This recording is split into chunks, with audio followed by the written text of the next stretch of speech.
always every third party that shows. The church boy, JFK said.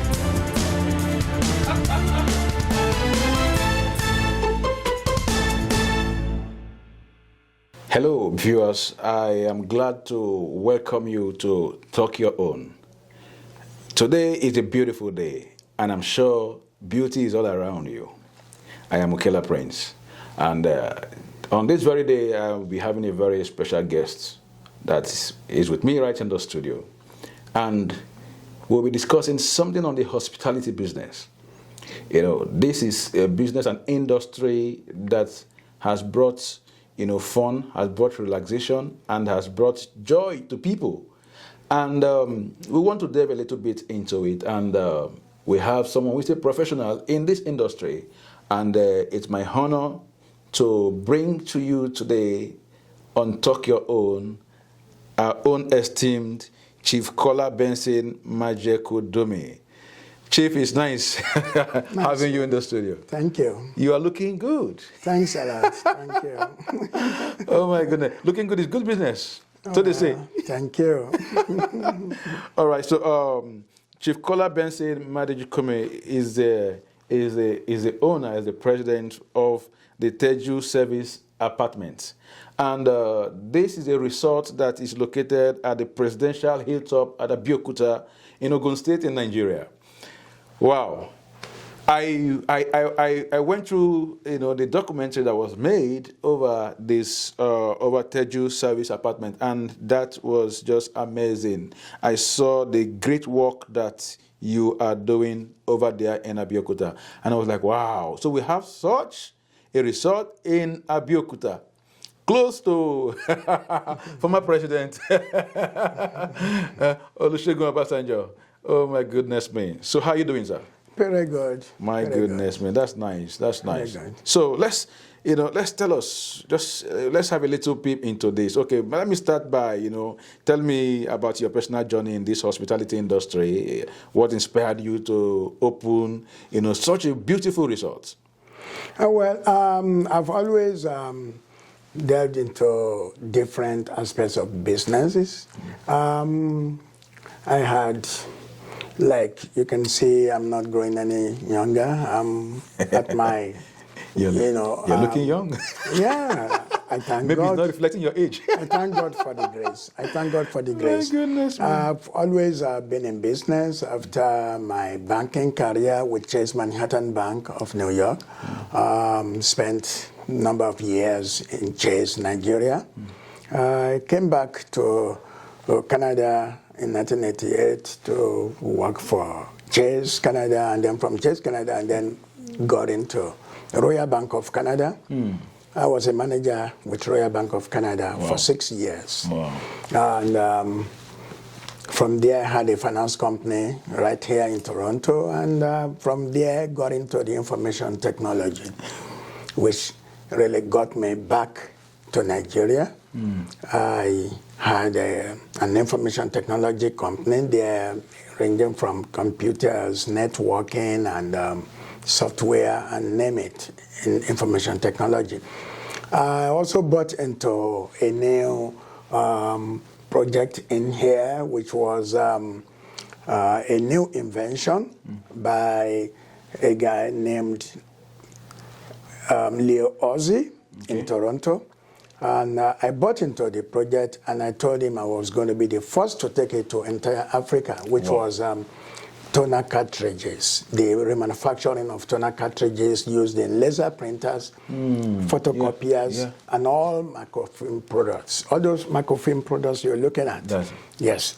In fact, when you see banks printing checks and all those things, money, that's the product. Wow. The cartridges and the ink that they use. Yes. And we were producing them. Remanufacturing means you have to remanufacture products of HP, Epson, Lesmark, and all those. That's right. That's exactly. I took it brand new into the entire Africa with an establishment of a factory with Canadians and Americans working for me in that factory in Nigeria. Wow. And I had a South African location. I had one, The head office was in Bolajibola, that's Allen Avenue, Lagos, and branches all over the whole of Nigeria. Wow. Abuja, Kano, Port Harcourt, Jos, name it, where we didn't have our branch. And we did well there. And then from there, that was after the finance company and then the information technology. And this is my night time. Wow. My evening time. Everything has morning, afternoon, and evening. And this is my evening time. And I think I'm looking for something that will put in life and joy into my life and the health improvement. Yeah. I thought of hospitality, which is associated with enjoyment, entertainment, and name it. So I said, well, I probably will go into this as we're doing it with fun, making money also. It's not too bad. Yeah. So I got into it. I looked around where this can be made possible. I looked at Lagos, and Lagos is saturated, and you got all kinds of things there. And then looked at Ogun State, where I'm from. The key major role players there are the Radisson, which is the Park Inn Hotel in Abeokuta. Okay. The former Ogun State Hotel was converted to the Radisson. Oh, really? Yes. That's owned by Adebutu, Okay. the lottery guy in Nigeria. And the second one is, I think, the Conference Hotel that belongs to the former governor of Ogun State, Okay. Benga Daniels. The third one is, in terms of rating, I think it's the OPL, Obasanjo Presidential Library. It has hotels in there. The three of them are the big junks there, and I looked at them. What can I do to compete with these people? I thought of nothing but something that they don't have. They rent rooms. Yeah. They have hotel rooms that they rent to people that come in, and I said I probably go into service apartments because they don't have that. No. They have just rooms. And where they have suites, they don't have kitchen. So I want to complete it and then have a segregated market that they cannot compete with. Yeah. And they cannot compete with that in terms of what I can offer. That's one. The other one that I think I want to be able to do is to go into Nigeria, Abeokuta to be precise, and then get into something that is beyond the 5 stars that we see in America and Canada. And I put that together, and if you see our documentary, the video, we tell you that when you see those rooms there, and the environment is not, we're not talking about how big, because we have something not too big, but quality for special people. We only target expatriates, people from abroad, and then government functionaries, and people of high class in the country, because it's not cheap. But we try to make it affordable also. Now, at what point, because you've been into quite a lot of businesses, and your career line has been from one end to the another, because being in the financial and being in hospitality, someone will be looking at this is a really bold step, to divert and go into streams that are possibly not interrelated. And that's beautiful, and it takes a whole lot of God to do that. Now, at what year exactly did you establish this the Teju Resort in Nigeria? We started operation about going to 2 years now. Yeah, about 2 years. Now, okay, but can you tell me, sir, what is really the motivating factor? What inspired you, considering the area of business that you have been into? What was really the vision? What gave you that inspiration to take that bold step? Yeah, like I told you, like you see, if you see what we have, it's not just Teju service apartments, as it sounds. Yes. We have resort, tourism, Yeah. lodging. We have car rentals Yeah. also. Excellent. So when you break all those down into pieces, you see the resort is like, the resort is usually found in the bush area or outskirts. But we try to create a resort within this area. So an atmosphere that will take you to the resort outskirts. That's what we created within this area, where people will come and recreate, and we have swimming pool that is not Olympic size that you and I can jump in, disaster free. I saw you swimming in one. Yes, disaster free, and you go into under the gazebo, the normal, usual gazebo that we have in Canada was transported there, and we created a beautiful deck where people can be and relax and throw around swings and comfortable chairs and all over the place. We have the barbecue section, and just for that family or group renters. Yeah. When you come in, it's 3 bedrooms. Okay. 3 bedrooms apartment, and you come into a secluded part of the city where people don't usually go in there. It's a place that is made for who is who. Who is who? In Nigeria, not even in Abeokuta, because you have people there, Obasanjo, Shonekon, Shoba, the former governor. You have some Mobas there. Emeka Anyaku, the United Nations guy, is there on the hill. And, you have some notable Primate Akeola there, the former primate of Anglican Church. Gotcha. It's usually for who is who.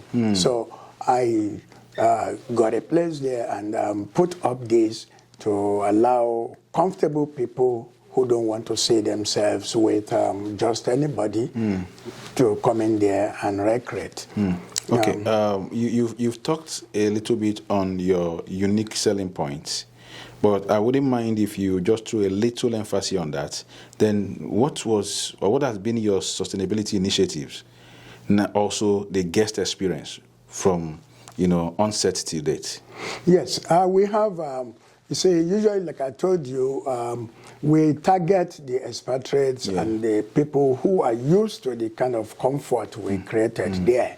If you're used to not allowing lights to go, like just of a sudden having lights gone on you, if you're not used to that, and then if you're used to having a room with a comfortable bed and So the light there is 24 hours? Oh yeah, the light hardly goes in there. You don't find light go unless you want to change something within their grid, and that it is known everywhere that the hilltop, the presidential hilltop in Abeokuta is very good on light. Yeah. You through this process, you possibly had encountered a lot of challenges. Because now you have created a niche for yourself for this resort. In other words, your competitors are reduced to the barest minimum. But with such 5 stars, available in the city, there also tends to have been some, challenges in the area of your marketing and making sure that what you get, the high and mighty, like you said, though you've created a niche for yourself. But in all of these, there would have been challenges. What were the challenges you went through, and how did you surmount them? Basically, everybody operates on about the same level in terms of what you have and how people see, your outfit. But the biggest challenge, it's the attitude of workers in Nigeria. That's the biggest challenge, and that's the only reason why you find a lot of people abroad in Canada, United States, they don't want to have anything to do with Africa in terms of business. Really? Because the usual assumption is that if you have money and you are looking for the best place to throw the money into water, go to Nigeria especially. Because over there, all kinds of things Like I told you, the main one is the attitude of workers. The attitude of workers, when you ask them, they say it's caused by poverty. But I think it goes beyond poverty because Think the mindset? Yeah, people have to have good background, good orientation. But when they don't have it, they blame it on poverty when they take to all kinds of things. You can imagine if you are employed to work and you don't want to work and you feel very lazy, you get lazy, what do you turn to? You end up with those three things, battling them in Nigeria today. Those three things: robbery, you have rituals, and what other things there? You see, kidnapping. Those three things. Once you're employed to work and you don't want to work and you like money, the resultant is any of those areas. That's all. And the women in most cases end up into prostitution. Now, how were you able to, tackle all these to be able to stand out in your business? I think that's one of the most conservative strategies I personally used, which I don't know of any other person, is to get in there. First, treat them like human beings. Try to make sure that you treat them as human beings. Even when they are not reacting to it the same way, you treat them like human beings, they behave like animals. Then you still go ahead to try to think you want to have them have the impression that you're treating them like your own children. And you do a little bit of extras for them. Okay, Chief, we'll be going on a little break, so we'll be back soon. Viewers, we'll be back soon. I still have Chief here with me.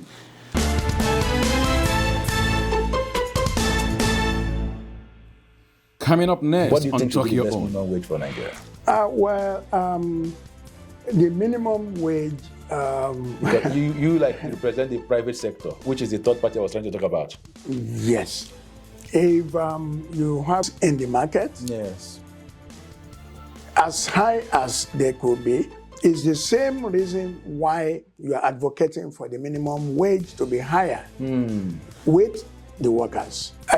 Well, I can say the recommended could be, first, if anybody in Nigeria does not have anything like 200,000 minimum wage to start with, I don't think they can survive.